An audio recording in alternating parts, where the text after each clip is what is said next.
저는 북한의 작은 마을에서 태어났어요. 그곳에서는 김 정권에 대한 충성이 그냥 기대되는 정도가 아니라 삶의 전부였어요. 제 이름은 지훈이에요. 그리고 이건 제 이야기예요. 어릴 적부터 제 기억 속에 선명히 남아있는 건 우리 집 거실에 걸려있던 위대한 수령님의 커다란 초상화였어요. 매일 아침 눈을 뜨면 가장 먼저 보이는 게 그 초상화였고, 밤에 잠들기 전에 마지막으로 보는 것도 그 초상화였죠. 부모님은 저에게 그 앞에서 머리를 숙여 예를 표하라고 가르쳤어요. 그분은 우리 모두의 아버지와 같아서 우리나라를 지켜주고 보호해 주신다고 하셨어요. 학교에서는 우리나라가 얼마나 위대한지, 그리고 우리가 여기에서 사는 게 얼마나 행운인지 배웠어요. 선생님들은 미국인들과 남한 사람들이 우리의 삶을 파괴하려고 한다는 이야기를 들려주셨죠. 저는 그 모든 말을 철저히 믿었어요. 왜 안 믿었겠어요? 그게 제가 알고 있는 전부였거든요. 학교가 끝나면 집에 뛰어가서 낡은 TV로 뉴스를 봤어요.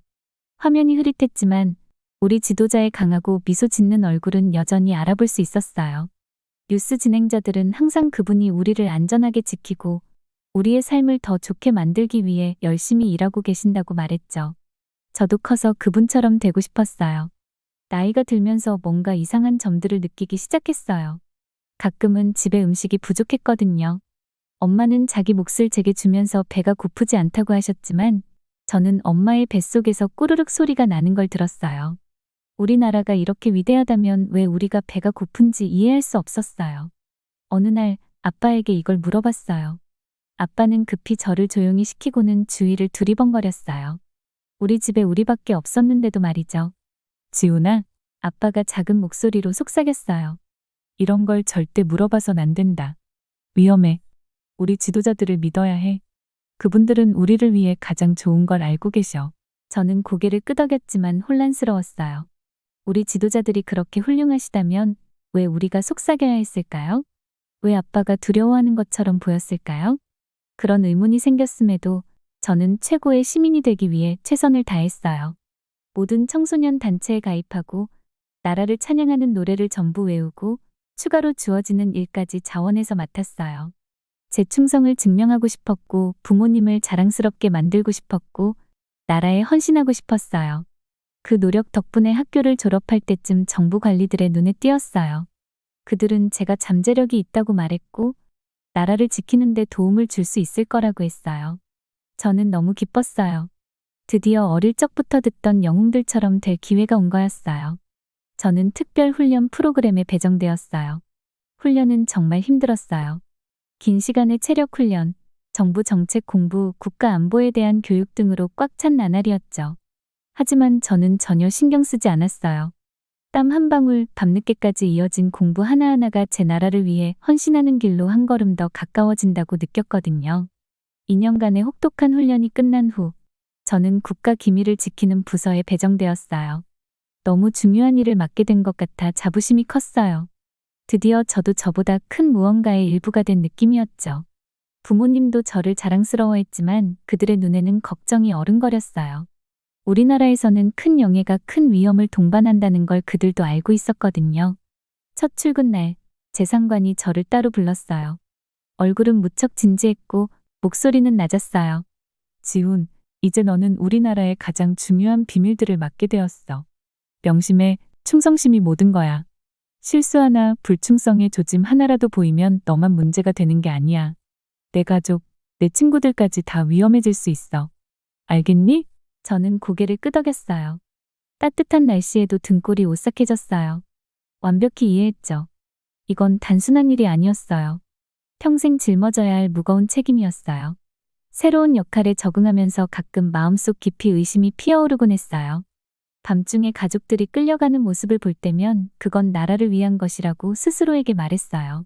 시골에서 사람들이 굶주리고 있다는 소문을 들으면 그건 적들이 퍼뜨린 거짓말이라고 믿으려고 했죠. 하지만 속으로는 작은 목소리가 계속 질문했어요. 이게 정말 내가 배운 그 위대한 나라인가? 우리가 정말로 우리 지도자들이 말하는 것처럼 자유롭고 번영하는 나라인가? 그런 생각들이 위험하다는 걸 알기에 그 의문들을 억누르고 마음속 깊이 묻어두었어요. 그런 생각을 품고 있으면 위험하니까요. 목숨을 잃을 수도 있었거든요. 제가 몰랐던 건 곧 제 세계가 완전히 뒤집힐 거라는 거였어요. 제가 알게 될 진실은 제가 알고 있던 나라, 지도자들, 그리고 저 자신에 대한 모든 것을 산산이 부숴놓을 거였어요. 하지만 그 이야기는 다음 장에 나올 이야기예요. 지금으로서는 저는 충성스러운 북한의 시민 지훈이었어요. 정권의 비밀을 지키며 그 체제를 온 마음으로 믿는 척하고 있었죠. 적어도 스스로 그렇게 믿으려고 했어요. 제 인생이 단 하루 만에 이렇게 바뀔 줄은 상상도 못했어요. 그날 아침은 다른 날과 다를 게 없었거든요. 일찍 일어나서 깔끔한 유니폼을 입고 기밀 정보를 다루는 정부 청사로 출근했어요. 제 일이 중요했고 나라의 비밀을 지키는 일에 자부심을 느꼈죠. 그런데 그날 제가 알고 있던 모든 것이 완전히 뒤집히게 될 줄이야. 책상에 앉아 서류 더미와 웅웅거리는 컴퓨터 사이에 있었을 때 상사께서 저를 사무실로 부르셨어요. 지훈 씨, 그는 심각한 얼굴로 말했어요. 오늘 특별히 맡길 일이 있어요. 우리 핵 프로그램 관련 기밀 문서를 검토해야 합니다. 세세한 부분까지 신경 써서 봐야 해요. 심장이 두근거리며 흥분했어요. 이건 큰 책임이었고 저도 인정받고 싶었거든요. 저는 고개를 단단히 끄덕이며 대답했어요. 네, 상사님.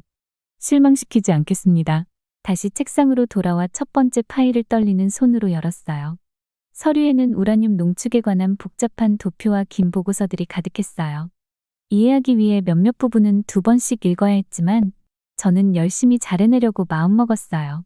서류를 넘기다가 뭔가 눈에 띄었어요. 강선이라는 곳에 관한 보고서였어요. 저는 그 이름을 들어본 적이 없었지만 파일에 따르면 그곳은 우리가 핵물질을 만드는 비밀 시설이었어요. 더 읽어내려가며 눈이 커졌어요. 이건 그냥 보통 시설이 아니었어요. 제가 알고 있던 것보다 훨씬 더 발전된 시설이었죠. 그 순간 등골이 서늘해졌어요. 우리나라의 핵 프로그램이 외부에 알려진 것보다 훨씬 크고 위험하다는 걸 깨달았거든요.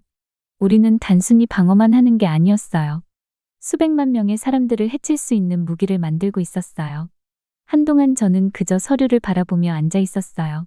머릿속이 복잡하게 돌아가기 시작했죠. 평생 우리 정부가 하는 일은 모두 옳다고 믿었어요. 우리는 악한 외국으로부터 스스로를 지키는 착한 사람들이었어요. 그런데 이제는 그게 확신이 들지 않았어요. 주위를 둘러보니 갑자기 누군가가 저를 지켜보고 있는 것 같은 느낌이 들었어요. 만약 누군가 제 의심을 알아차린다면요? 큰일 나는 거 아닐까요? 그런 생각을 억지로 떨쳐내려고 했지만 쉽지 않았어요. 이 비밀의 무게가 저를 짓누르는 것만 같았어요. 그날 하루 종일 속이 불편한 기분을 떨칠 수가 없었어요. 어릴 적부터 배워왔던 모든 것들, 우리 지도자들은 항상 옳고 우리는 무조건 충성해야 한다는 그 모든 것들이 자꾸만 떠올랐어요. 하지만 이제 처음으로 그 모든 걸 의심하게 된 거죠. 우리가 정말로 영웅일까? 우리 핵 프로그램이 정말 방어를 위한 것뿐일까? 아니면 그보다 훨씬 더 나쁜 목적이 있는 걸까? 생각할수록 두려움이 커졌어요. 저녁에 퇴근할 때 거리 풍경이 평소와 다르게 느껴졌어요. 여기저기 걸린 지도자들의 커다란 포스터들이 이제는 영감을 주는 것이 아니라 위협적으로 보였어요. 나라의 강함을 외치는 구호들이 자랑스럽게 느껴지지 않고 오히려 불쾌했어요. 그날 밤 잠을 이룰 수 없었어요. 침대에서 뒤척이며 제가 알게 된 것들만 계속 생각했어요. 한편으론 이걸 다 잊고 예전처럼 단순한 삶을 살고 싶었지만 그건 불가능하다는 걸 알고 있었어요.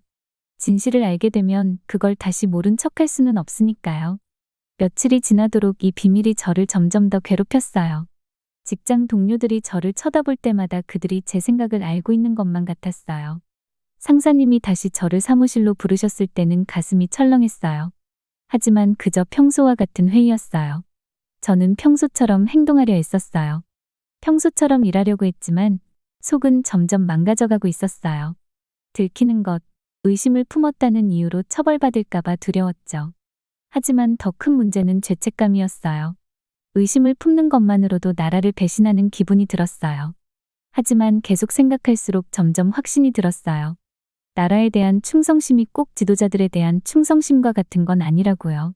진정한 애국심은 그저 명령에 따르는 게 아니라 모든 국민을 위한 최선의 길을 찾는 게 아닐까 싶었어요. 몇 주가 지나자 비밀을 알고 있는 부담감은 점점 더 무거워졌어요. 예전에는 보지 못했던 것들이 보이기 시작했죠. 정치 얘기를 할 때 사람들의 눈에 담긴 두려움, 설명도 없이 사라지는 동료들. 마치 이제야 제 나라를 제대로 보고 있는 것 같았어요. 그게 더 무서웠죠. 결정을 내려야 한다는 걸 알았어요. 그냥 입 다물고 고개를 숙인 채 이 사실을 잊으려 노력할 수도 있었고, 아니면 뭔가 행동을 할 수도 있었어요. 그런데 뭘 어떻게 해야 할지 막막했죠. 진실을 누군가에게 말하려고 하거나 이곳을 떠나려는 생각만 해도 너무 두려웠어요. 매일 밤 침대에 누워 만약 누군가에게 진실을 말한다면 무슨 일이 벌어질지를 상상했어요. 누가 제 말을 믿어줄까요? 체포당할까요? 아니면 더 끔찍한 일이 일어날까요? 그 두려움은 저를 마비시켰어요. 하지만 침묵을 지키는 생각 또한 견디기 힘들었어요. 제가 그 힘든 결정을 놓고 고심할 때 더 큰 변화들이 다가오고 있는 줄은 전혀 몰랐어요. 제가 발견한 건 제가 믿어왔던 모든 것을 시험하고 제 인생을 영원히 바꿔놓을 여정의 시작에 불과했거든요. 저는 두려움을 억누르고 일에 집중하려고 했지만 그게 결코 쉬운 일이 아니었어요. 매일 무거운 비밀을 어깨에 짊어진 것처럼 느꼈고 강선 시설에 대한 지식이 저를 계속 잠식했어요. 뭔가 위험한 일, 많은 사람들에게 해를 끼칠 수 있는 일에 제가 연관되어 있다는 생각을 떨쳐낼 수가 없었어요. 직장 분위기도 달라지기 시작했어요. 전에 없던 이상한 기운이 돌기 시작했죠. 마치 검은 구름이 모두의 머리 위에 떠 있는 것 같았어요. 사람들이 평소처럼 이야기하지 않고 작은 목소리로 속삭이기 시작했어요. 더 자주 뒤를 돌아보는 사람들도 많아졌고 매일매일 긴장감이 점점 더 커져가는 게 느껴졌어요. 어느 날 아침 출근했는데 김성호 씨의 책상이 비어있는 걸 봤어요. 김성호 씨는 우리 부서에서 오랫동안 일했었고 항상 시간을 잘 지키고 성실하게 일하던 사람이었어요. 그런데 그가 그냥 사라졌더라고요. 아무도 그의 부재에 대해 말하지 않았어요. 마치 처음부터 존재하지 않았던 것처럼요. 그 다음 주에는 박민주 씨도 사라졌어요. 그녀는 제 친구였고 가끔 같이 점심을 먹기도 했던 사람이었어요. 하루는 제가 한 농담에 웃고 있었는데 다음 날에는 그녀의 책상이 완전히 정리되어 있더라고요. 저는 그녀에 대해 물어보고 싶었지만 사람들의 눈에 비친 두려움 때문에 입을 열 수가 없었어요. 질문하는 것 자체가 위험하다는 걸 알았거든요. 시간이 지날수록 더 많은 사람들이 사라졌어요. 몇몇은 체포됐다는 소문도 들었어요. 그들이 밤중에 끌려갔다는 얘기도 들렸고요. 다른 사람들은 그냥 흔적도 없이 사라졌어요. 매일 출근하면서 오늘이 마지막일 수도 있다는 생각이 들었어요. 두려움은 제 속에서 괴물처럼 자라났고 점점 더 커졌어요. 밤에 잠도 제대로 못 자게 됐어요. 작은 소리 하나에도 깜짝깜짝 놀랐고요. 저를 잡으러 경찰이 온 건 아닐까? 그들이 내가 강선에 대해 알고 있다는 걸 알아챈 건 아닐까? 그런 생각들이 저를 괴롭혔어요. 침대에 누워 심장이 쿵쾅거리는 소리를 들으며 작은 소리 하나하나에 신경을 곤두세웠죠. 아내 수연이도 제 변화를 눈치챘어요. 무슨 일이야? 하고 물으면 그녀의 눈엔 걱정이 가득했어요. 모든 걸 털어놓고 싶었어요. 저를 짓누르고 있는 이 짐을 함께 나누고 싶었지만 그럴 수가 없었어요.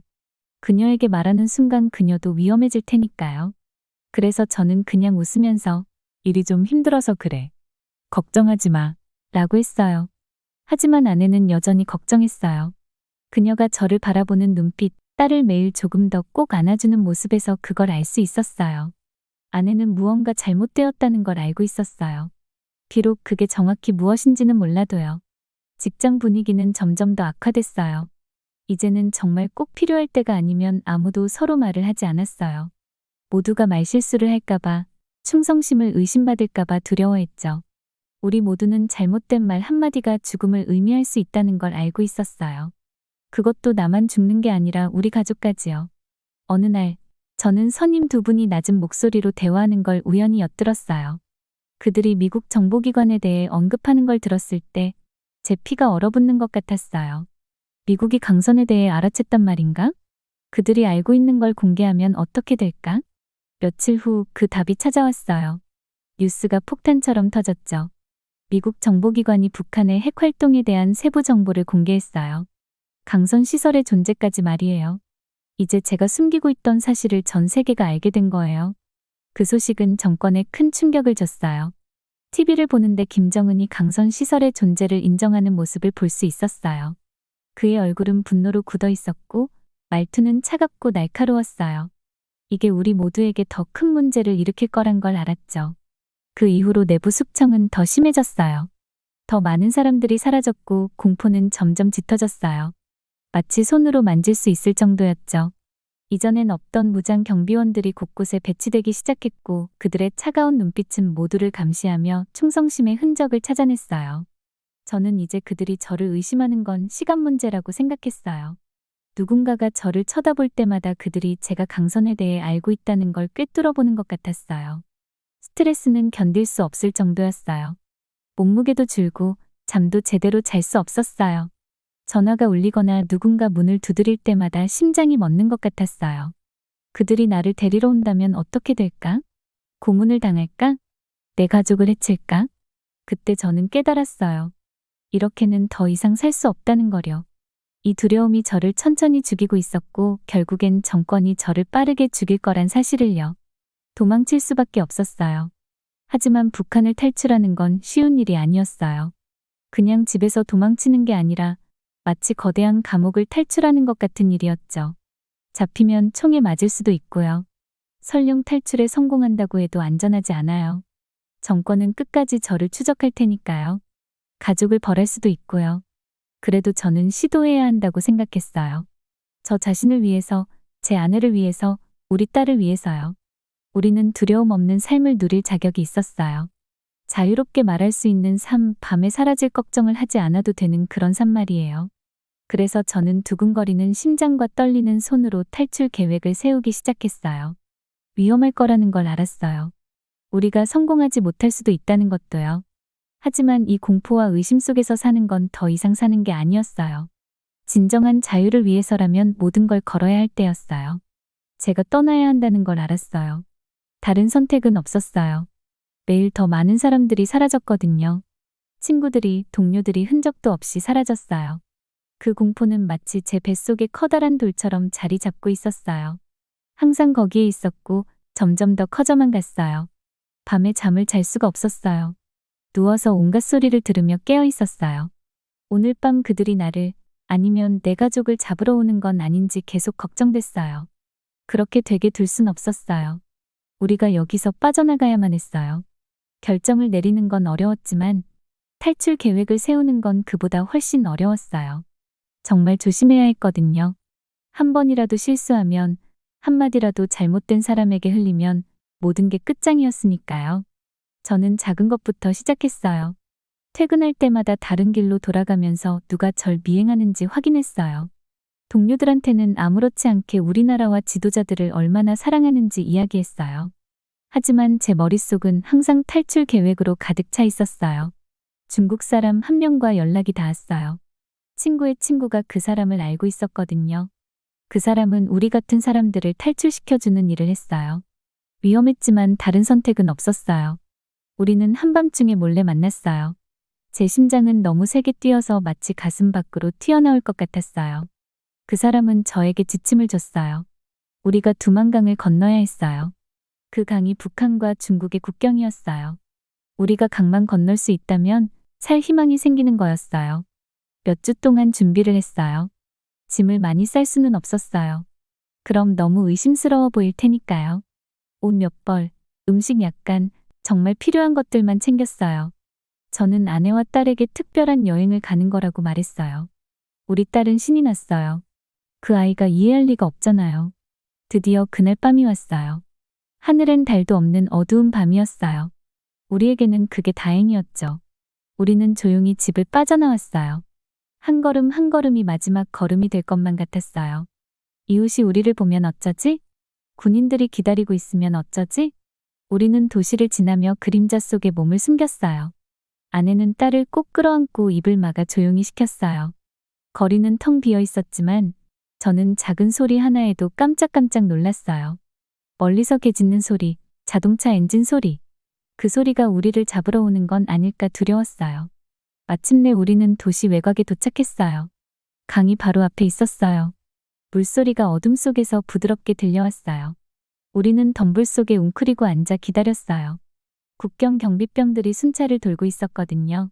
잘못하면 그 자리에서 총을 맞을 수도 있었어요. 시간이 몇 시간처럼 느껴졌어요. 다리가 저려왔지만 움직일 수가 없었어요. 그러다 드디어 순찰의 틈이 생겼어요. 지금이야. 제가 속삭였어요. 우리는 달렸어요. 강물은 너무 차가워서 숨이 턱 막혔어요. 물살도 생각보다 세더라고요. 저는 딸을 등에 업고 있었어요. 딸은 제 목을 꽉 잡고 있었죠. 절대 놓치면 안 돼. 제가 말했어요. 무슨 일이 있어도 절대 놓치면 안 돼. 우리는 물을 가르며 나아갔어요. 최대한 조용하고 빠르게 움직이려고 했어요. 하지만 물 튀기는 소리가 너무 크게 들렸어요. 경비병들이 들을까봐 정말 두려웠어요. 아내가 발을 헛디뎠을 때 저는 얼른 손을 뻗어 그녀를 붙잡았어요. 이제 강의 절반쯤 왔어요. 가까운 듯 먼 그 경계선. 갑자기 멀리서 누군가 외치는 소리가 들렸어요. 우리를 본 걸까요? 제 심장이 미친 듯이 뛰었어요. 우리는 더 빨리 움직였어요. 이제 소음 따위는 신경 쓸 겨를이 없었어요. 그냥 건너기만 하면 돼. 무사히 건너기만 하면. 저 멀리 보였던 강둑이 점점 다가왔어요. 드디어, 정말로 드디어 우리는 건너편에 도착했어요. 우리는 진흙투성이의 강둑을 기어올랐어요. 온몸이 흠뻑 젖었고 몸은 덜덜 떨렸어요. 하지만 아직 안전하지 않았어요. 절대 방심할 수 없었어요. 우리는 중국 쪽 숲으로 달려갔어요. 더는 뛸 힘이 없을 때까지 계속 뛰었어요. 그리고는 걸었어요. 또 걸었어요. 계속해서 주변을 경계하며 움직였어요. 중국 남자가 우리에게 알려준 곳이 있었어요. 은신처였어요. 하지만 그곳도 안전한 건 아니었어요. 어디도 안전하지 않았어요. 만약 중국 경찰에게 잡히면 우리는 다시 북한으로 보내질 테니까요. 그건 곧 죽음을 의미했어요. 우리는 계속 이동했어요. 한 곳에 오래 머물지 않았어요. 항상 뒤를 살피며 경계했어요. 그 생활은 정말 지치고 무서웠어요. 하지만 어쩔 수 없었어요. 우리는 계속 가야만 했어요. 몇 달이 그렇게 흘렀어요. 늘 그림자 속에서 끊임없는 공포 속에서 살았어요. 하지만 천천히, 신중하게 우리는 나아갔어요. 새로운 사람들과 연락이 닿았어요. 우리를 남한으로 보내줄 사람들요. 서울행 비행기에 탑승하던 날, 저는 그게 믿기지 않았어요. 우리가 정말 여기까지 온 건가? 우리가 그 모든 걸 견디고 살아남은 건가?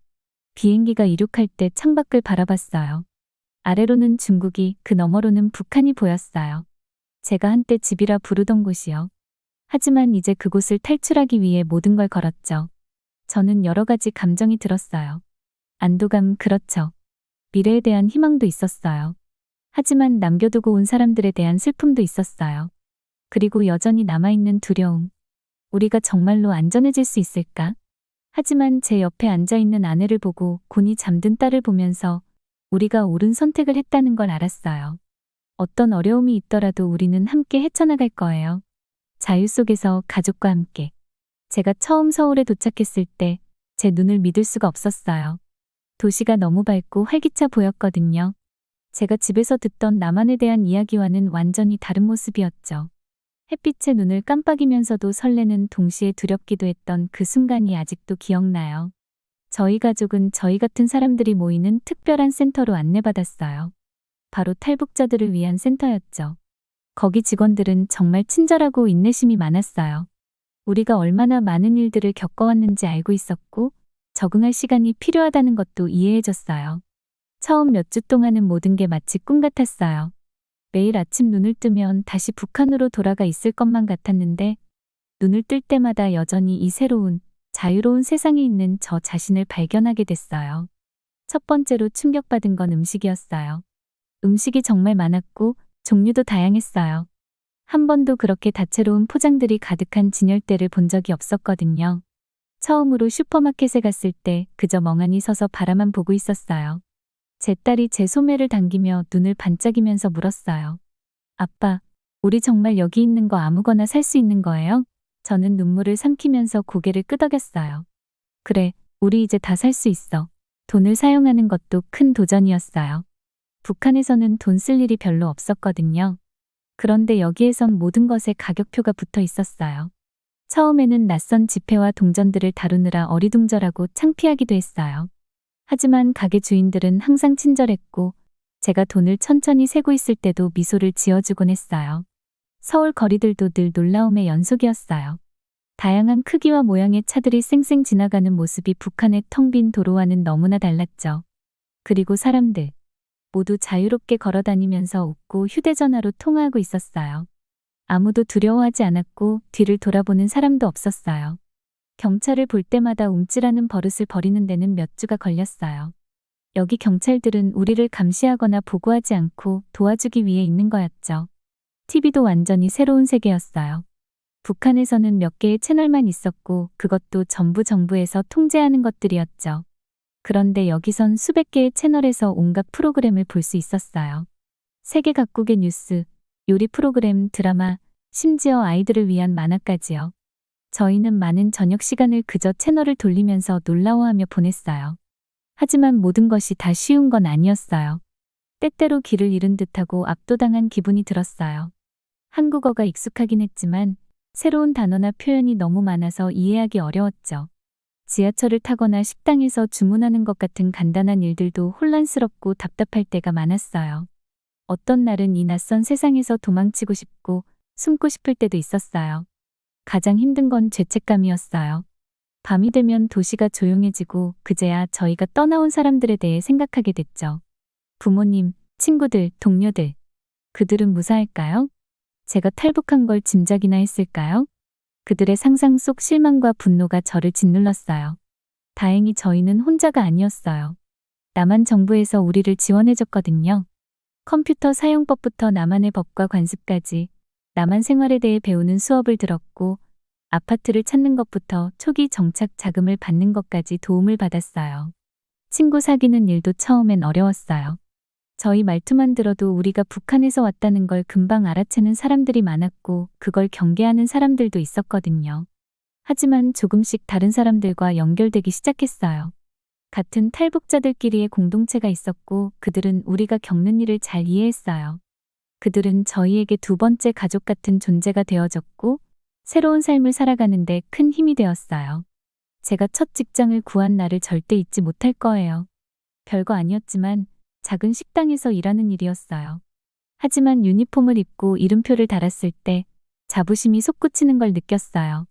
이건 제가 선택한 자리였고 열심히 일하면 보상을 받을 수 있는 곳이었죠. 아무도 저를 강요하지 않았어요. 제가 원하면 그만둘 수도 있고 다른 일을 구할 수도 있는 거였죠. 그 자유로움이 너무 어지러울 정도였어요. 제 딸은 저보다 훨씬 빠르게 적응했어요. 아이들은 원래 그런가 봐요. 몇 달 만에 서울 말씨로 제잘거리면서 학교에서 배운 새로운 신조어들을 저한테 가르쳐줬어요. 새로운 환경에서 자유롭게 배우고 꿈을 키우는 딸을 보면서 우리가 겪은 모든 어려움이 같이 있다고 느껴졌어요. 몇 년이 지난 후에도 여전히 문화 충격을 받는 순간들이 있어요. 서울의 빠른 생활 속도나 끊임없는 소음과 활동들이 때론 부담스럽게 느껴지죠. 그럴 때면 조용한 공원에 가서 몇 시간씩 앉아 숨을 고르며 이 모든 것이 현실이라는 걸, 우리가 안전하다는 걸 되새기곤 해요. 시간이 지나면서 남한이 점점 저희의 집처럼 느껴지기 시작했어요. 첫 추석 명절을 새 친구들과 함께 보냈을 때 음식을 나누고 이야기를 나누면서 저희는 처음으로 남한에서의 삶의 뿌리를 내리고 있다는 걸 실감했어요. 김치도 좋아하게 됐고 예전에는 거의 마셔본 적 없던 커피도 점점 맛있게 느껴지더라고요. 돌아보면 저희가 얼마나 멀리 왔는지 깨닫게 돼요. 끊임없는 두려움과 통제의 삶에서 벗어나 자유와 기회의 삶을 살게 되었어요. 물론 여전히 힘든 날들도 있고 지금도 가끔은 어려움을 겪어요. 하지만 제 딸이 친구들과 웃으며 지내는 모습을 보고 두려움 없이 거리를 걸으며 선거에서 제 한 표를 행사할 때마다 우리가 옳은 선택을 했다는 확신이 들어요. 저희의 여정은 아직 끝나지 않았어요. 여전히 배울 것도 경험할 것도 많아요. 하지만 이제 처음으로 저는 미래가 기대돼요. 남한에서 저희는 새로운 집뿐만 아니라 희망도 찾았거든요. 여기 이렇게 많은 사람들 앞에서 제 이야기를 하게 될 거라고는 상상도 못했어요. 그런데 지금 서울의 이 큰 방 안에서 수백 명의 시선이 저를 향하고 있어요. 마이크를 잡은 제 손이 약간 떨리긴 하지만 크게 숨을 들이마시고 이야기를 시작했어요. 제 이름은 지훈입니다. 조용한 방 안에 제 목소리가 울려 퍼졌어요. 저는 북한 정부에서 일했었습니다. 몇몇 사람들이 의자 앞으로 몸을 기울이는 게 보여요. 흥미로워하는 것 같아요. 아마 저 같은 사람을 만난 적이 없을지도 모르죠. 제 인생 대부분 동안 저는 체제가 저에게 말해준 모든 걸 믿었어요. 제가 말을 이어갔어요. 우리 지도자들이 항상 옳다고 생각했죠. 우리가 세상에서 가장 훌륭한 나라라고 믿었어요. 하지만 진실을 알게 된 후 모든 것이 변했어요. 제가 비밀 핵시설을 발견했던 이야기를 들려줬어요. 그것이 얼마나 위험했고 얼마나 많은 사람들에게 해를 끼칠 수 있었는지 설명했어요. 이야기를 하면서 사람들 얼굴에 놀라움과 슬픔이 번갈아 나타나는 게 보였어요. 이 사실을 알게 됐을 때 정말 무서웠어요. 제가 솔직히 털어놨어요. 무슨 말을 했다가는 죽을 수도 있겠다고 생각했죠. 하지만 침묵을 지키는 건 옳지 않다고 느꼈어요. 알면서도 가만히 있는 게 밤잠을 설치게 만들었어요. 그 공포가 제 일터에 퍼졌던 이야기를 했어요. 사람들이 하나둘 사라지기 시작했고 저도 매번 뒤를 돌아보며 제가 다음 차례일지 모른다는 불안감 속에서 살았다고요. 그건 정말 악몽 같았어요. 제가 말했어요. 저뿐만 아니라 제 가족을 위해서라도 반드시 빠져나가야겠다고 결심했어요. 저희 가족이 탈출했던 이야기를 들려줬어요. 밤에 차가운 강을 건널 때 등에 딸을 업고 있었다고 했어요. 중국에서 숨어 지내면서 매일 걸릴까봐 다시 북한으로 끌려갈까봐 두려웠다고 했죠. 몇몇 사람들이 눈물을 닦는 게 보였어요. 마침내 한국에 도착했을 때 마치 나쁜 꿈에서 깨어난 기분이었어요. 제가 말했어요. 모든 것이 너무 달랐어요. 사람들은 자유로웠고 하고 싶은 말을 하고 원하는 곳으로 갈 수 있었죠. 정말 놀라웠어요. 잠시 말을 멈추고 청중들을 바라봤어요. 모두 너무 조용히 제 말을 경청하고 있었어요. 하지만 비록 제가 안전해졌지만 제가 떠나온 사람들을 잊을 수가 없었어요. 제가 말을 이었어요. 제 친구들, 이웃들, 아직도 그 체제 아래에 살고 있는 모든 사람들 말이에요. 그들을 위해서라도 뭔가를 해야겠다고 결심했어요. 제가 북한 탈북자들을 돕는 단체들과 일하기 시작한 이야기를 했어요. 북한에서 실제로 무슨 일이 벌어지고 있는지 알리기 시작했다고요. 처음엔 쉽지 않았어요. 제가 고백했어요. 발언하는 게 두려웠죠. 혹시 체제가 제 이야기를 알아채면 어떡하나, 혹시 북한에 남아있는 제 가족이 다치면 어떡하나 하는 생각이에요. 하지만 진실을 숨기는 건 옳지 않았어요. 진실은 너무 중요했어요. 처음 큰 국제회의에서 발언했던 순간을 떠올리며 이야기를 했어요. 얼마나 긴장됐는지, 하지만 드디어 진실을 말하게 된 기분이 얼마나 좋았는지 말이에요. 저는 모든 걸 털어놓았어요. 제가 말했어요. 비밀 핵시설에 대한 이야기, 우리가 매일 느꼈던 두려움, 체제가 모든 걸 통제하는 방식까지요. 그 이야기를 하는 건 정말 힘들었지만 옳다고 느꼈어요. 제 이야기가 주목받기 시작했다는 이야기를 했어요. 점점 더 많은 사람들이 제 이야기를 듣고 싶어 했죠. 어느 순간부터 정부 관계자들, 전 세계 기자들 앞에서 이야기하고 있었어요. 제가 말했어요. 심지어 유엔에서 연설하라는 초청까지 받았어요. 제가 예전엔 전 세계가 우리를 적대시한다고 믿었던 제가요. 이 새 삶을 사는 게 얼마나 낯설게 느껴지는지 이야기를 나눴어요. 아직도 가끔은 이 모든 변화가 믿기지 않는 순간이 있다고요. 하지만 가장 좋은 부분은 제가 미소 지으며 말했어요. 제가 변화를 만들어내고 있다는 사실이에요. 제가 이야기할 때마다, 제 이야기를 나눌 때마다 사람들이 북한에서 무슨 일이 벌어지고 있는지 더 잘 이해하게 돼요. 제가 제 일이 변화로 이어지길 바란다고 말했어요. 언젠가는 남북이 하나로 통일되는 날을 꿈꾼다고 했어요. 물론 쉽지는 않을 거예요. 제가 말했어요. 우리 두 나라 사이엔 너무나 오랜 역사와 상처가 있어요. 하지만 저는 가능하다고 믿어요. 전쟁이나 폭력이 아닌 이해를 통해서요. 진실을 통해서요. 다시 한번 청중을 바라봤어요. 그들의 눈엔 이제 희망이 가득했어요. 전에 보였던 슬픔과 섞여서요. 그게 바로 제가 오늘 여기 온 이유예요. 제가 말했어요. 제 이야기를 여러분과 나누기 위해서요. 북한에서의 삶이 진짜 어떤지 알려주기 위해서요.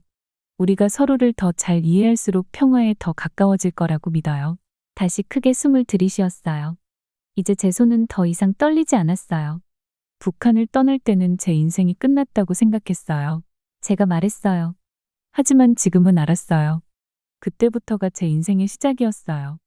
이제 저는 저 자신을 위해 사는 게 아니에요. 변화를 만들기 위해 살고 있어요. 모든 한국인들을 위한 더 나은 미래를 만들기 위해서요. 제가 청중을 향해 미소 지었어요. 제 이야기를 들어주셔서 감사합니다. 제가 말했어요. 그리고 기억하세요.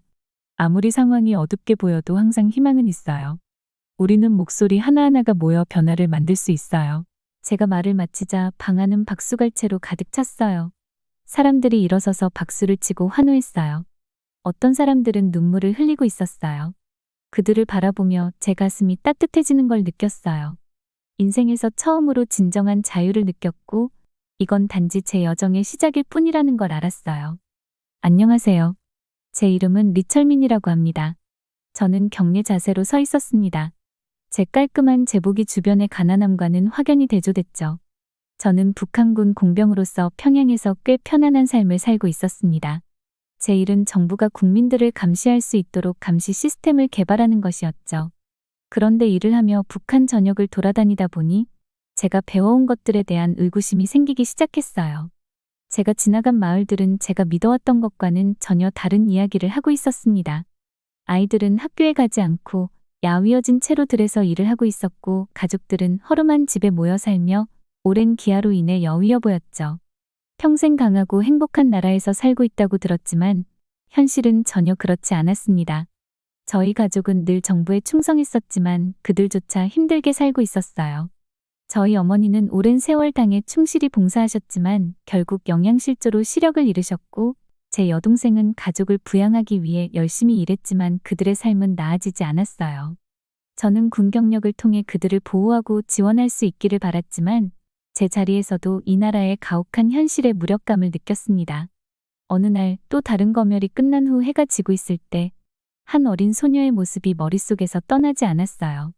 그 아이는 눈이 깊게 들어가 있었고 갈비뼈가 앙상하게 드러나 있었죠. 배고픔과 절망감이 가득한 표정이었어요. 저도 어릴 적부터 우리의 나라가 얼마나 위대하고 외부 세계는 얼마나 사악한지에 대해 들으며 자랐는데 처음으로 지금까지 배운 모든 것이 거짓이라면? 이라는 생각을 하게 됐습니다.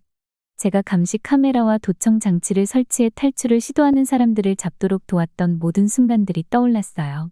이제는 왜 사람들이 모든 것을 걸고서라도 탈출하려 하는지 이해하기 시작했죠. 내가 본 게 많아질수록 의심도 커졌습니다. 어느 날 밤 감시실에서 혼자 있을 때였어요. 구석에 놓인 낡은 라디오에서 잡음이 들렸습니다. 호기심에 조심스럽게 다이얼을 돌려봤는데 심장이 두근거리기 시작했어요. 나만 방송을 잡은 거였거든요. 라디오 속 목소리는 제가 상상할 수조차 없던 세계를 이야기하고 있었어요. 자유에 대해 이야기하고 사람들이 자기 인생의 길을 스스로 선택할 수 있는 큰 도시들이 있다고 했죠. 아이들이 학교에 가고 먹을 것이 넘쳐나며 새로운 아이디어들이 환영받는 곳이라더군요. 그 방송을 들은 이후로 밤마다 그 라디오를 들으러 갔어요. 제 머릿속에는 철조망과 끝없는 선전 이외의 세계가 떠오르기 시작했죠. 시간이 지나면서 제가 알게 된 진실이 너무 무겁게 느껴졌어요. 이제는 제 고향을 다른 시각으로 보기 시작했죠. 억지로 웃는 표정 뒤에 감춰진 두려움, 거리에서 보이는 사람들의 절망이 눈에 들어왔어요. 더 이상 사람들을 고통 속에 가두는 정부를 섬길 수 없다는 것을 깨달았어요. 마음이 무거웠지만 제 인생을 송두리째 바꿀 결심을 했습니다. 남한으로 탈출하기로요. 위험천만한 일이었고 가족을 다시 볼 수 없을지도 몰랐지만 더 이상 거짓된 삶을 살 수는 없었어요. 국경 너머의 세계에 대한 진실을 알아내고 싶었거든요. 그게 모든 걸 걸고서라도 해야 하는 일이었어요. 그날 밤 침대에 누워서 온갖 생각들이 휘몰아쳤습니다. 정말 모든 것을 버리고 떠날 수 있을까? 잡히면 어떻게 하지? 하지만 그때 그 굶주리던 소녀의 모습이 떠올랐어요. 그리고 저희 어머니와 힘들게 살아가는 여동생도 생각났죠. 남한으로 무사히 간다면 언젠가 그들을 도울 방법을 찾을 수 있을지도 모른다고 생각했어요. 앞으로의 여정이 험난할 것은 분명했어요. 하지만 오랜만에 희망이라는 것이 느껴졌습니다. 내일은 탈출 계획을 세우기 시작할 거예요. 무슨 일이 일어나든 제 인생은 결코 예전과 같지 않을 거란 걸 알았어요.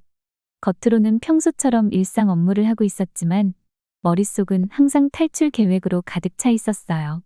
떠나면 남겨질 가족과 제가 감수할 위험에 대해서도 계속 생각했죠. 하지만 동시에 굶주린 그 꼬마와 그와 같은 수많은 사람들도 생각했어요. 그리고 자유로운 나라에서 제가 누릴 삶에 대해서도요. 한번 결심을 하고 나니 다시는 돌아갈 수 없다는 걸 알았어요. 하지만 오랜만에 희망이 생겼어요. 무엇이 되든 이번만큼은 제 인생을 제가 직접 결정할 거예요. 진실을 제 눈으로 확인할 거예요. 내 심장은 마치 터질 듯이 쿵쾅거렸어요. DMZ 근처 그림자 속에 몸을 웅크린 채 저는 주위를 두리번거리며 경비병들의 흔적을 찾고 있었죠. 이 순간을 위해 몇 달을 계획하고 준비했어요. 국경 지역의 세세한 것들까지 다 공부했죠. 경비 순찰 스케줄은 다 외웠고 지뢰가 묻혀 있는 곳도 하나하나 기억했어요. 심지어 전기 펜스 중간에 가끔 전기가 나가는 구역도 찾아냈죠. 오늘 밤이 바로 그날이었어요. 큰 폭풍이 와서 국경 펜스 일부가 정전되었어요. 이게 제 기회였죠. 저는 필수품 몇 가지만 챙긴 작은 가방을 꽉 붙잡고 있었어요. 옷 한 벌, 소중한 가족 사진 몇 장, 그리고 제가 가려는 곳에선 아무 쓸모없는 북한 돈 몇 장뿐이었죠.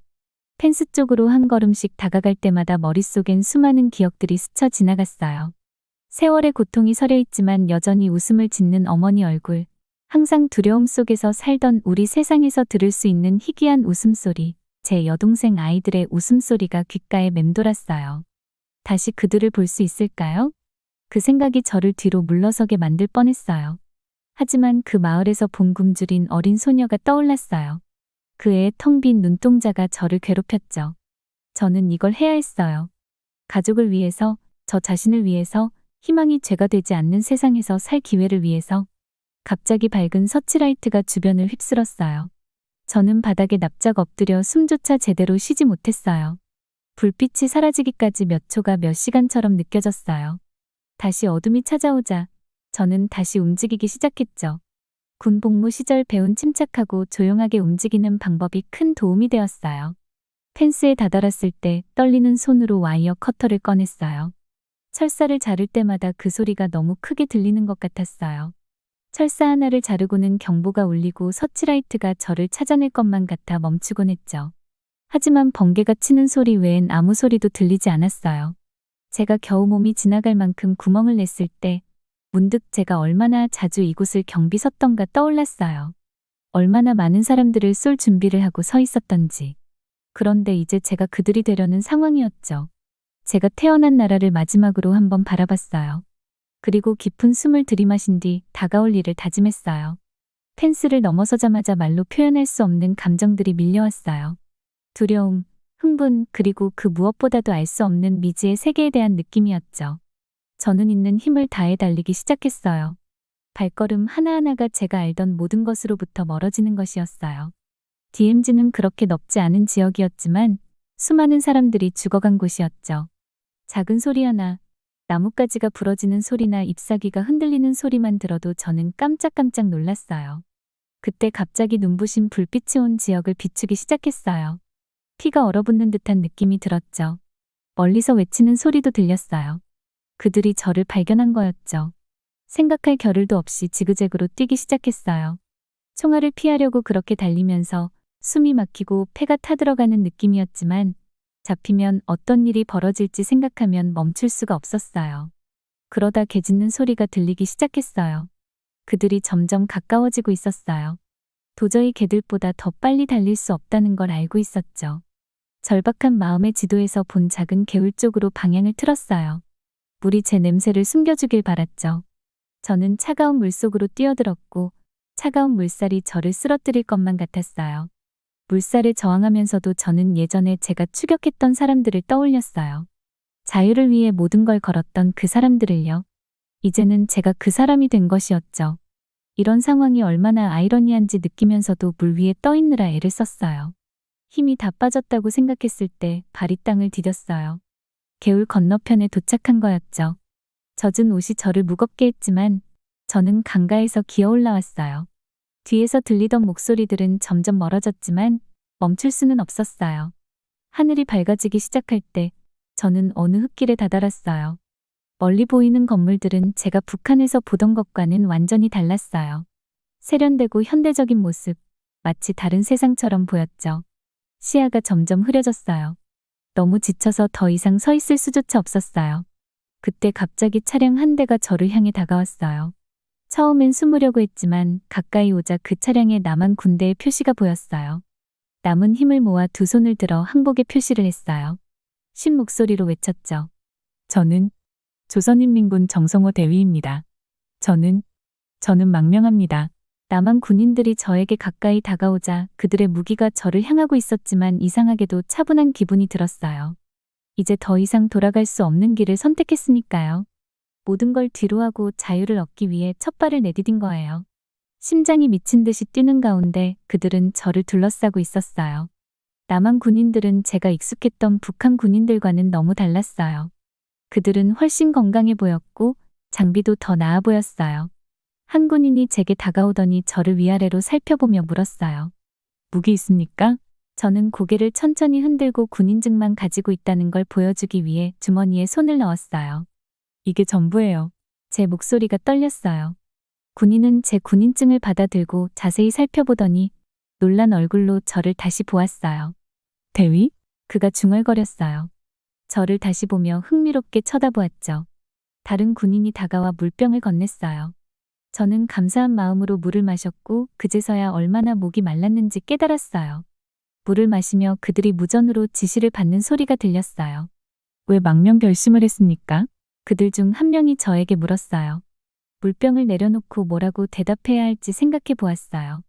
이유는 너무 많았지만 그 순간 제 머릿속을 가득 채운 것은 그 마을에서 봤던 한 소녀의 모습이었어요. 배고픔에 허덕이는 그녀의 텅 빈 눈동자 말이죠. 저는 그 체제의 일원이 될 수 없었어요. 간단히 대답했어요.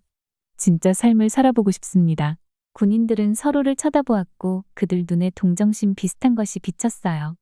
그들은 남한 군인이었지만 그래도 같은 한국인이었죠. 그들은 이해하는 듯 보였어요. 우선 우리와 함께 가셔야겠어요. 물어볼 게 많습니다. 저는 고개를 끄덕이며 안도감이 밀려왔어요. 저는 안전했어요. 남한에 있었죠. 그들이 저를 차량으로 안내할 때 저는 마지막으로 북한 쪽을 바라보았어요. 제가 오랫동안 집이라 불렀던 땅이 이제는 먼 기억처럼 느껴졌어요.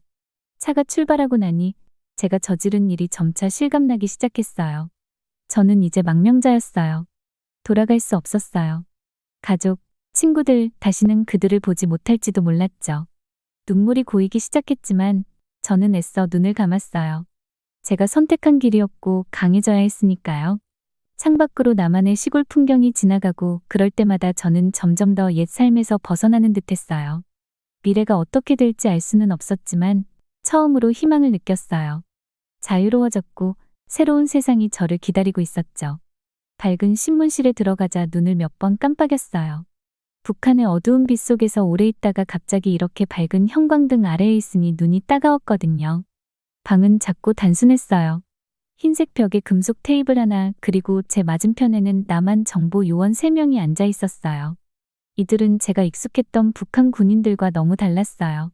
더 키가 크고 건강해 보였고 유니폼도 깔끔했으며 자신감이 넘쳐 보였죠.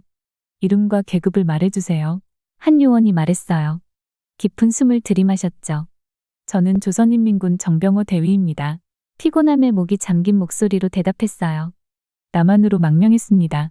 요원들은 고개를 끄덕이며 빠르게 질문을 쏟아냈어요.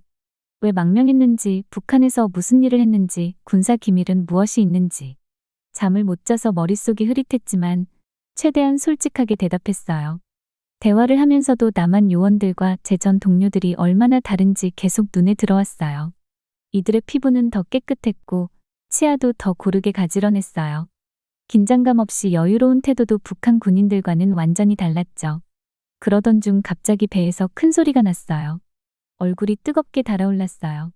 그때 한 요원이 질문을 멈추고 동료를 힐끗 보더니 고개를 끄덕이고는 자리에서 일어나 방을 나갔어요. 몇 분 후 그가 김이 모락모락 나는 그릇을 들고 돌아왔어요. 앞에 내려놓자 그 진한 향기를 맡았어요. 라면이었어요. 북한에서는 이런 식사는 호사였죠. 그런데 여기서는 그냥 간식처럼 보였어요. 드시죠? 요원이 다정하게 말했어요. 떨리는 손으로 젓가락을 집어들었어요. 면을 한 입 먹자마자 거의 숨이 멎는 줄 알았어요. 그 맛은 정말 강렬했어요. 매콤하고 감칠맛이 나면서 깊이가 있었죠. 면발은 쫄깃하고 만족스러웠어요. 국물에는 야채와 계란이 둥둥 떠 있었고 지금까지 먹어본 것 중 가장 맛있는 음식이었어요. 라면을 허겁지겁 먹으면서도 머릿속은 복잡했어요.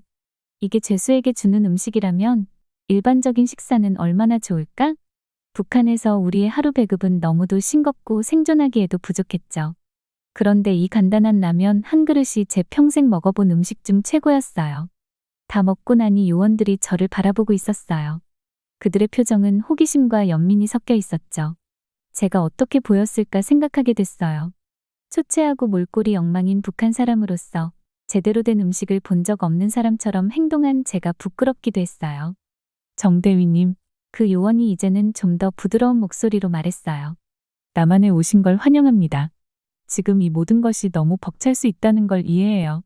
하지만 여기선 안전하다는 걸 알아두세요. 새로운 삶에 적응하실 수 있도록 저희가 도와드리겠습니다. 목이 메어 말을 할 수 없었어요. 고개만 끄덕였죠. 여러 해 동안의 의심과 두려움, 몇 달간의 계획 그리고 탈출의 공포스러운 밤을 지나 마침내 제가 해냈어요. 이제 저는 자유로웠어요. 질문이 몇 가지 더 있어요. 요원이 말을 이어갔어요. 그 후엔 임시 거처로 이동하실 거예요.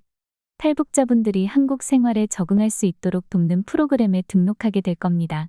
쉽진 않을 거예요. 배워야 할 것이 많거든요. 하지만 저희가 계속 도와드릴 거예요. 질문이 다시 시작되었지만 마음속 깊은 곳에서 오랜만에 희망이 피어오르기 시작했어요.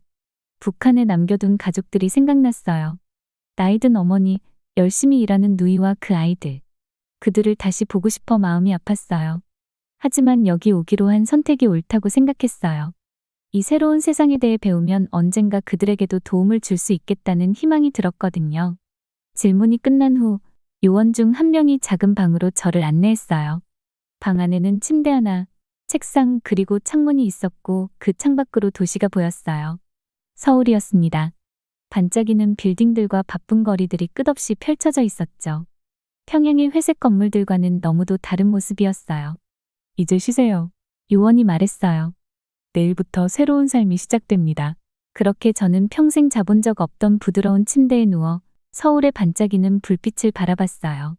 제가 떠나온 모든 것과 앞으로 나아가야 할 모든 것을 생각했어요. 두려웠지만 동시에 이전에 느껴본 적 없는 가능성에 가슴이 뛰었어요. 마침내 피곤에 지쳐 눈을 감았어요. 잠들기 직전 제 마지막 생각은 단순했어요. 이제 나는 자유야. 앞으로 무슨 일이 생기든 드디어 자유야. 한국에 처음 온 몇 주는 마치 꿈 같았어요. 질문 세례와 건강검진을 마치고 저처럼 북한에서 온 탈북민들이 한국 생활에 적응할 수 있도록 돕는 프로그램에 참여하게 되었죠. 매일매일이 새로운 도전과 놀라움의 연속이었어요.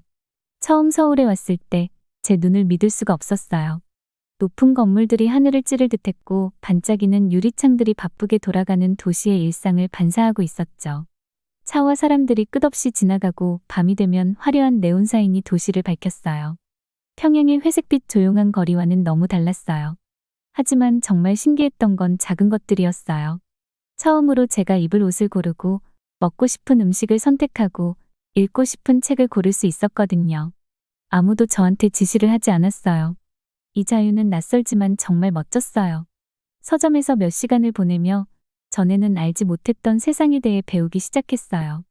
마치 모든 걸 처음부터 새롭게 발견하는 어린아이 같았죠. 한국의 음식은 정말 대단했어요. 이렇게 다양한 음식을 본 적이 없었거든요.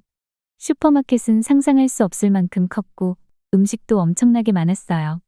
길거리에서는 매콤한 떡볶이와 달콤한 호떡을 팔았어요. 먹을 수 있는 건 다 먹어봤어요.